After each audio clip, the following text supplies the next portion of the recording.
जय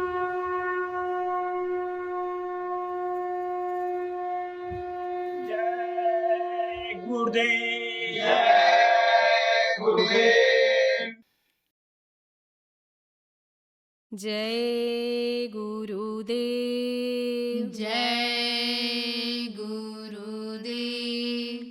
दर दर क्यों भटकाए रे मनवा, दर दर क्यों भटकाए रे मनवा, दर दर क्यों भटकाए रे मनवा, दर दर क्यों भटकाए रे मनवा, गुरु बिन पार ना भव से जाए, गुरु बिन पार ना भव से जाए, दर दर क्यों भटकाए रे मनवा, दर दर क्यों भटकाए रे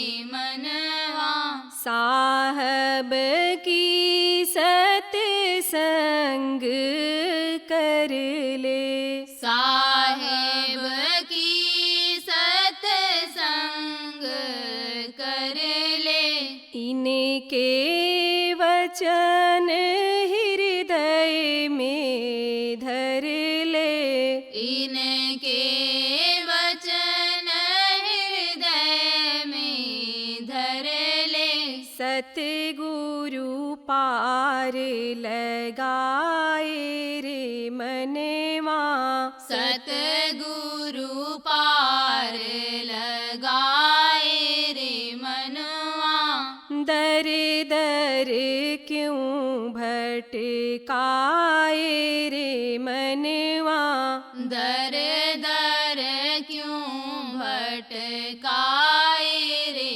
मनवा, मुश्किल से मानुष तन पाया, मुश्किल से मानुष तन पाया, भूल गया किस कारण आया, भूल गया किस कारण आया, विरला क्यों लुटवाए रे मनवा, बिरला क्यों लुटवाए रे मनवा, दर दर क्यों भटकाए रे मनवा, दर दर क्यों भटकाए रे मनवा, काल भुलाए करके प्राणी, काल भुलाए करके प्राणी, थोड़े दिन की ये जिंदगानी, थोड़े दिन की ये जिंदगानी, माटी में मिल जाए रे मनवा, माटी में मिल जाए रे मनवा, दर दर क्यों भटकाए रे मनवा, दर दर क्यों भटकाए रे मनवा, सच्चा साथी सतगुरु अपना, सच्चा साथी सतगुरु अपना, बाकी सब है झूठा सपना, बाकी सब है झूठा सपना, कोई पास नहीं आए रे मनवा, कोई पास नहीं आए रे मनवा, दर दर क्यों भटकाए रे मनवा, दर दर क्यों भटकाए रे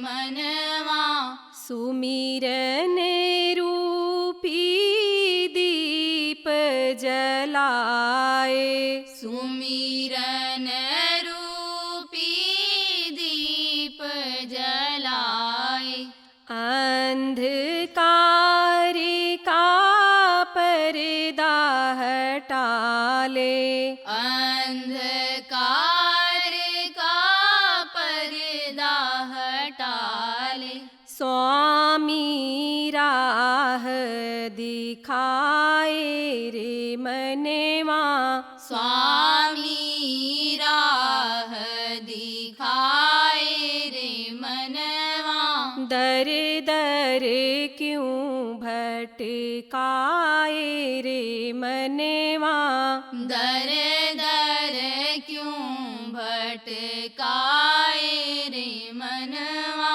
सतगुरु से तू सुख मिला ले, सतगुरु से तू सुख मिला ले, नाम दिए जो उनको गाले, नाम दिए जो उनको गाले, धाम गुरु का पाए रे मनवा, धाम गुरु का पाए रे मनवा, दर दर क्यों भटकाए रे मनवा, दर दर क्यों भटकाए रे मनवा, धन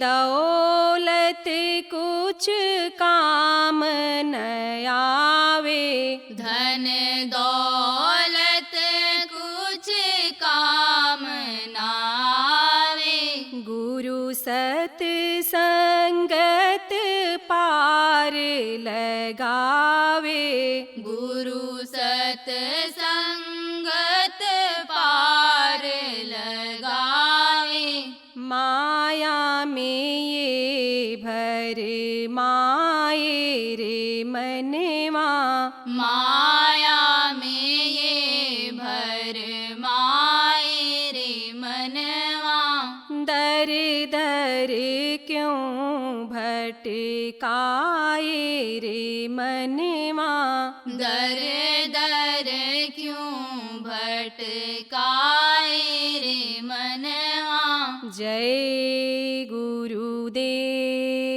जय गुरुदेव।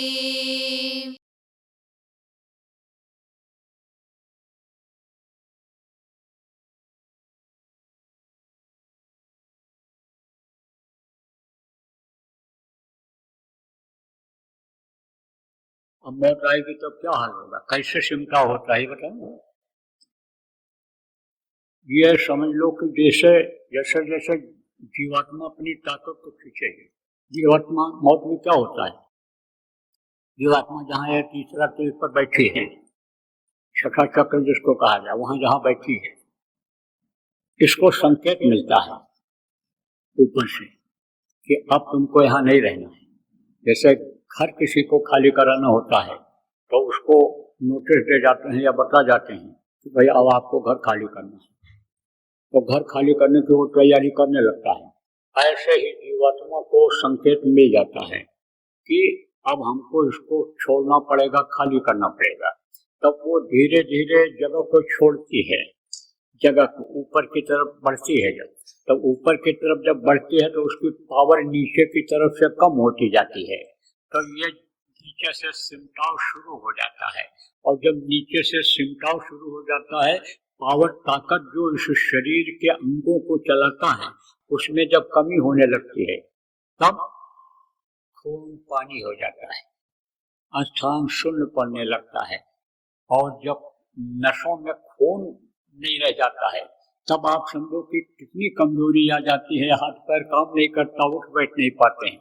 और वही नस अगर पानी हो जाए तो वो जगह छोड़ देता है, और तब ये हड्डियां इतना दर्द करती हैं कि मन पड़ता है कि जैसे कोई इसको मार करके तोड़ रहा हो।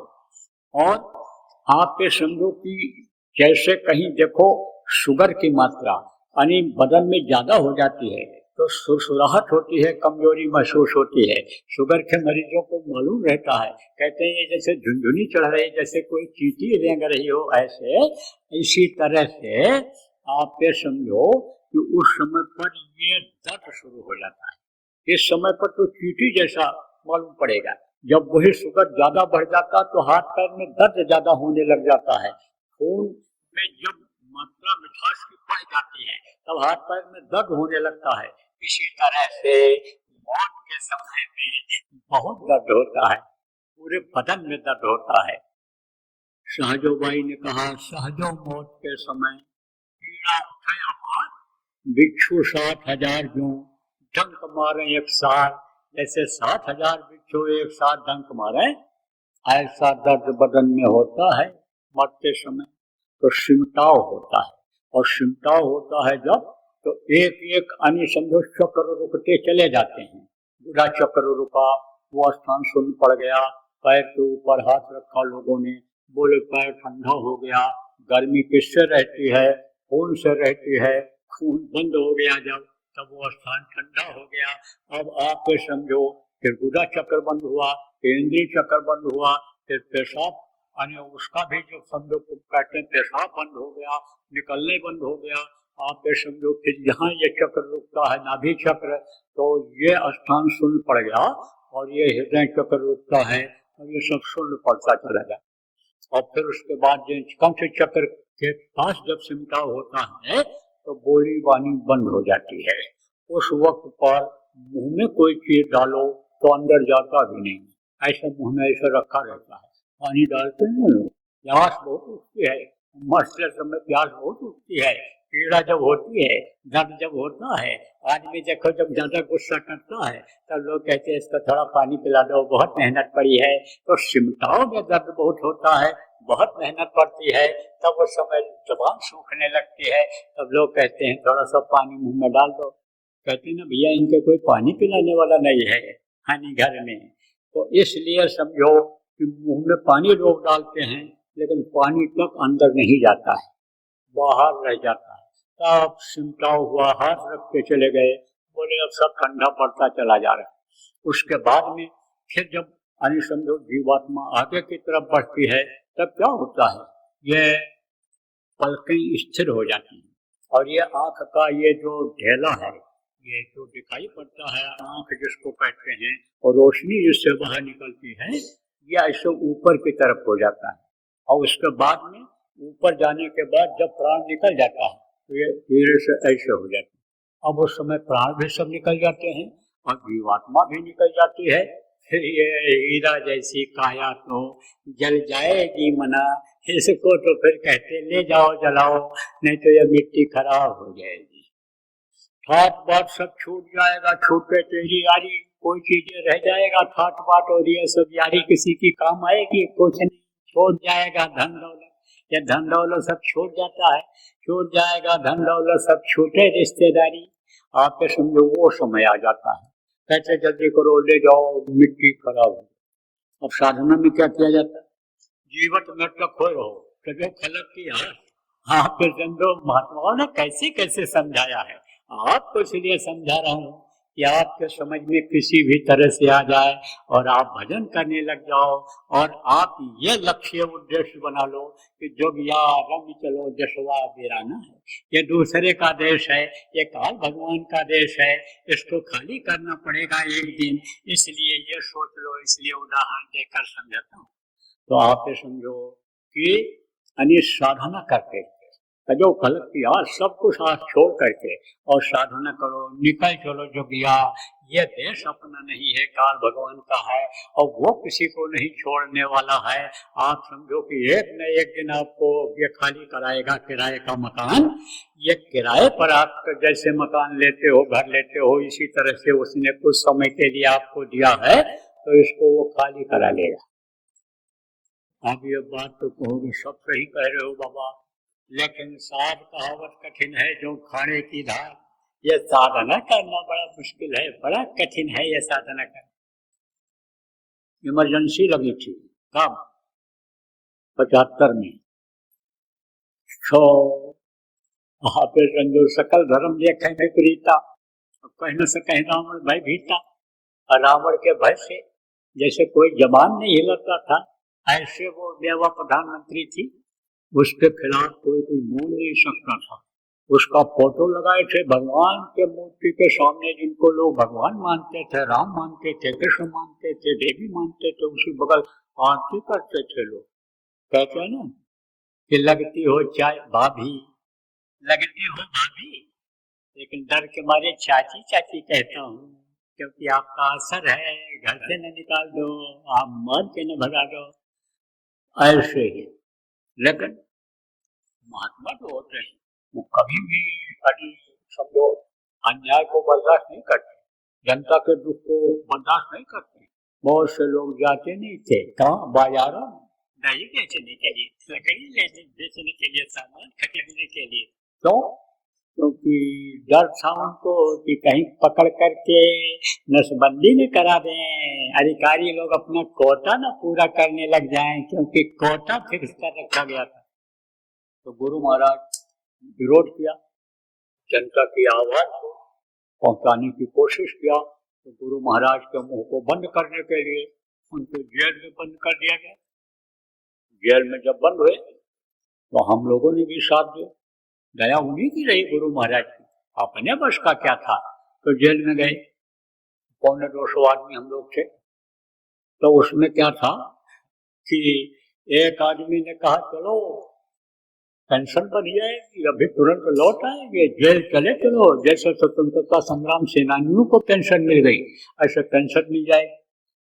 तो उसमें एक ट्रक का ड्राइवर था, वो चला आया, कहा चलो पेंशन मिल रहा है तो कौन यहाँ गाड़ी चलाएगा, पेंशन पर मिलेगी, बैठे खाएंगे।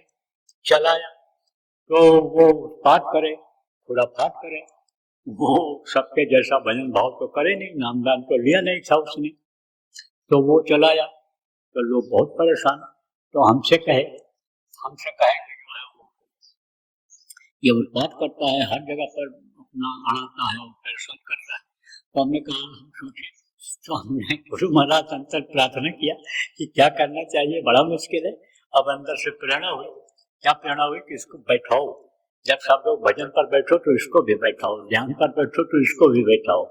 अब वो कहाँ भजन बैठने वाला, थोड़ी देर बैठे फिर उठ जाए, फिर बैठे, फिर घूमने लग जाए। तो वो कहीं अपने कहीं कुछ किसी का कोई सामान उमान रखा हो मिलाई में आता था, उसको भी निकाल के खाने लगता। अब आप ये समझो कि फिर एक आदमी की ड्यूटी लगाया, कहा इसको बैठाओ। अब उसको अगर बैठा दें तो उसका भजन में देरी लगे, वो भजन कब करे। तो जब बीच का समय रहे तब हमने कहा इसको बैठो, इसको बैठाओ। तो वो बैठे थोड़ी देर, तब फिर चद्दर हटा दे, उठ जाए। दूसरा वो बैठा रहा जबरदस्त आदमी का, बैठो बैठो बैठो। एक दिन आया, बोला हमसे, कहा काम पकड़ते हैं, कोई खुराफात नहीं करे, जैसा ये कहेंगे वैसा ही आप कहोगे वैसा ही करो। ये भजन वजन ध्यान मान हमसे नहीं हो पाएगा। अब ये देखो कि कर्म जो आ जाते हैं, कर्म ये सब नहीं करने देते। तो जब कर्म आ जाएंगे तब कैसे हो पाएगा। कर्म ही अच्छे रहते हैं, कर्म ही अच्छा रहा तो मनुष्य शरीर मिला, और आपके कर्म अच्छे रहे तो महाराज मिल गए। अब कर्म अगर खराब कर लोगे तो भजन में मन नहीं लगेगा। इसलिए खान पान का ध्यान रखो, अपने चरित्र का ध्यान रखो, और गुरु पर करो विश्वास, गुरु पर करो भरोसा। कोई न भरोसा, गुरु महाराज पर विश्वास करो प्रेम में, आप विश्वास नहीं करते हो। अब विश्वास न होने का यही कारण है कि आप भजन नहीं करते हो, गुरु के आदेश का पालन नहीं करते हो, बैठते नहीं हो, इसलिए विश्वास नहीं होता। तब आप गुरु को क्या समझते हो? गुरु को मानुष जानते ते नर कहिए अंध, महादुखी संसार में हो आगे यम के फन। जो गुरु को मनुष्य समझते हैं, आप ये समझो, गुरु को मानुष जानते ते नर कहिए अंध। अंध बने क्या होता है? अंधा। अरे इन आंखों का अंधा और अंदर का भी आंख का अंधा होते हैं। उससे न दिखाई पड़े तो अंधा और इससे न दिखाई पड़े तो अंधा। तो ते नर कहिए अंध है। समझ लो कि जो गुरु को मनुष्य समझते हैं उनकी अंदर की आंख नहीं खुली हुई है। अंदर की आंख अगर खुल जाए तो गुरु और प्रभु में कोई अंतर नहीं है, न गुरु न चेला, सब में बोले एक अकेला। कहा उन्होंने, क्या कहा? और सत्य पुरुष की आरसी और संतन की ही दें, और लखना चाहो अलख को नहीं में लख ले। जिसको लोगों ने अलख कहा है उसको अगर देखना चाहते हो तो संतों में देखो, लेकिन इन आंखों से नहीं दिखाई पड़ेगी, वो नहीं पहचान हो पाएगी। अंदर की आंख से पहचान हो पाएगी, क्योंकि भयो मोतियाबिंद स्वामी या संसार को भयो मोतियाबिंद। मोतियाबिंद जब हो जाता है तब सामने ही अपना बेटा बाप खड़ा रहता है, लेकिन जल्दी कोई पहचान नहीं पाता है। बस यही कारण है। तो मोटी बात आप ये समझो, गुरु पर करो भरोसा, गुरु की बातों पर विश्वास करो और इसी उम्मीद में रहो कि एक दिन पूर्ण हुई है आशा, एक दिन आशा पूरी हो जाएगी। लेकिन आशा के साथ, उम्मीद के साथ आप प्रेमियों लगे रहो। और गुरु का हाथ अगर पकड़ लोगे तो गुरु तुम्हारा हाथ पकड़ लेंगे, तो वो छोड़ने वाले नहीं हैं। उनका जो निशाना होता है वो एकदम से पक्का होता है। वो अपने निशाने के पक्के होते हैं। जो वादा करते हैं वो निभाते हैं। वादा के कच्चे गुरु नहीं होते हैं। जो समृद्ध जानकार होते हैं वो अपने वादे को निभाएंगे। अब तुरंत अगर कोई चीज चाहोगे और उसका उपाय नहीं करोगे तो आपको कैसे मिल पाएगा? लेकिन धैर्य के साथ अगर लगे रहोगे तो धीरे धीरे रे मना, धीरे ही सब होए, माली सींचे सौ घड़ा, ऋतु आए फल होए। समय आएगा तो फल मिल जाएगा। देखो, जीवात्मा यहाँ बैठी है और आंखों में इधर आई, यहाँ पर फैली, और फिर इधर से आपको बताया मुंह की तरफ से, इधर से नीचे की तरफ फैली। अब जब इधर से सिमटाव होता है और ध्यान जब लगाते हैं तब सिमटाव होता है नीचे से, क्योंकि मन अगर इधर लगा रहेगा तो ध्यान लगेगा नहीं। तो मन इधर से जब हटाते हैं, इधर से जब मन हटता है तब जरूरत इधर की खत्म होती है।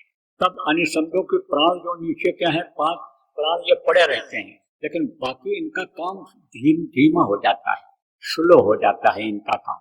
देखो, सपने भी आते हैं आदमी को, हाथ पर हिलता है, लेकिन जब होश में रहता है तो ज्यादा हिलता है, ज्यादा काम करता है। और सपने में भी देखो, व्यापारी क्या किया, ओ सपना देखा ग्राहक ज्यादा है, जल्दी जल्दी कपड़ा फाड़ो, तो अपना चद्दर ही फाड़ दिया। सपने में भी ऐसा होता है, हाथ पैर चलता है, लेकिन गति उसकी कम रहती है। ऐसे ही जब नीचे से सिमटाव होता है तब ये गति कम हो जाती है, इधर से लगाव कम हो जाता है।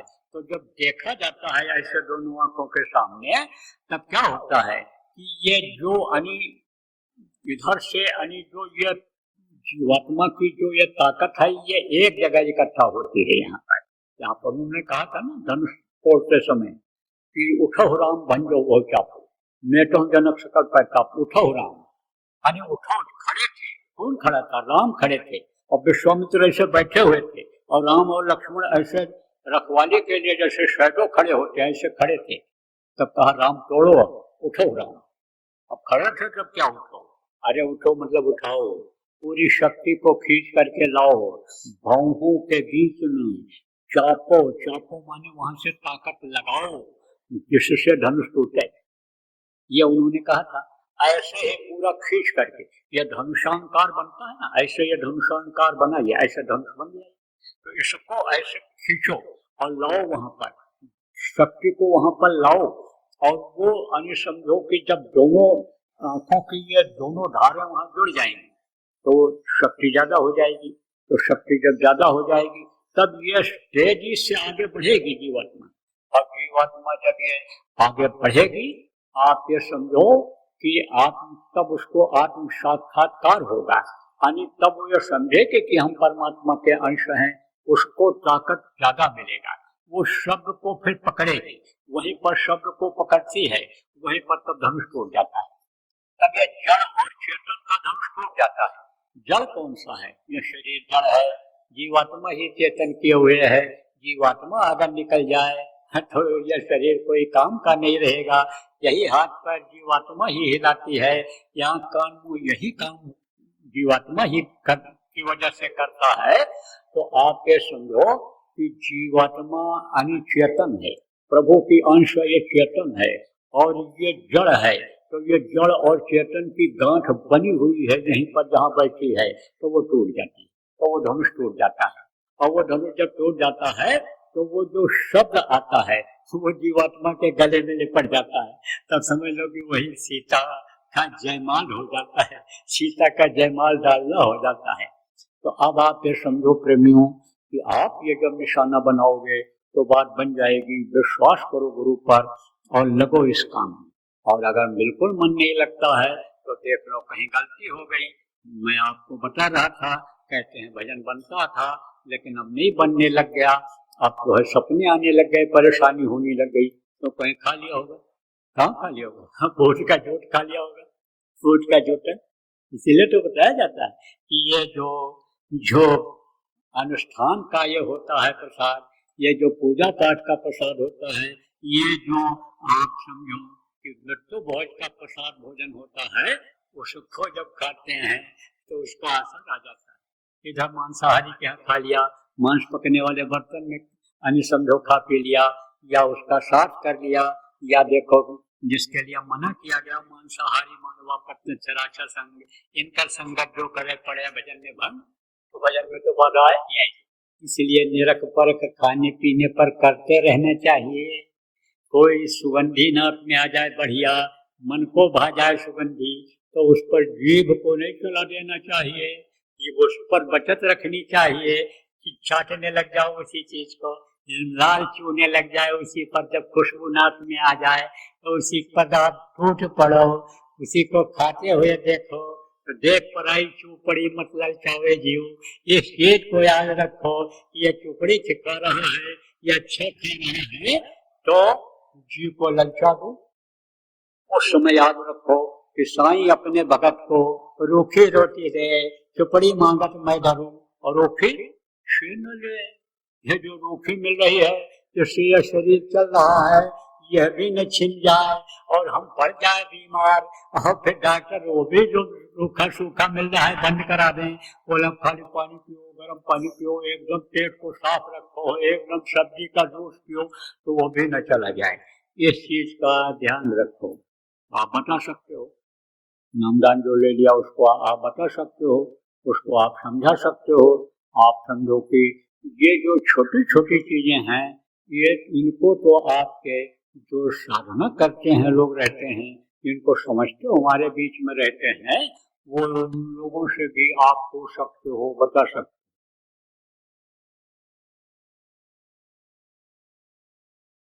छोटे बच्चों की आदत डालो। किस चीज की आदत डालो? ध्यान भजन की नहीं करेंगे, नामदान वो सुन के भी जाएंगे तो वो याद तो कर लेंगे लेकिन करेंगे नहीं। क्या करेंगे? वो नाम धुनी करेंगे। तो जय गुरुदेव नाम जब रट जाएगा तो कहीं मुसीबत में भी अगर जय गुरुदेव नाम मुंह से निकल गया तो आपकी तो ये चिंता बनी रहती है कि पढ़ने के लिए बच्चा जा रहा है, ठीक ठाक वापस आएगा नहीं आएगा, जो फिक्र बनी रहती है कि आज के युग में पता नहीं कौन शराब पी करके बाइक चला दे, चढ़ा दे, गाड़ी चढ़ा दे, क्या कर दे। उस समय भी बचत गुरु महाराज की दया से प्रेमियों, बच्चों और बच्चियों, उन बच्चों का अगर मुंह से जय गुरुदेव नाम निकल गया तो बचत तो हो जाएगी। इसलिए आदत डालो। जय गुरुदेव। नव वर्ष के उपलक्ष्य में परम पूज्य परम संत बाबा उमाकांत जी महाराज का सत्संग व नामदान कार्यक्रम 30 व 31 दिसंबर 2024 और 1 जनवरी 2025 को समय परिस्थिति अनुकूल रहने पर बाबा जय गुरुदेव आश्रम, जय गुरुदेव नगर, पिंगलेश्वर रेलवे स्टेशन के सामने, मक्सी रोड, उज्जैन, मध्य प्रदेश में होगा।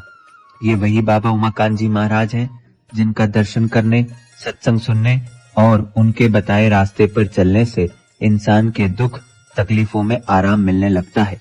पूरी तरह से निशुल्क इस आध्यात्मिक कार्यक्रम में सभी जाति धर्म के लोग सपरिवार सादर आमंत्रित हैं।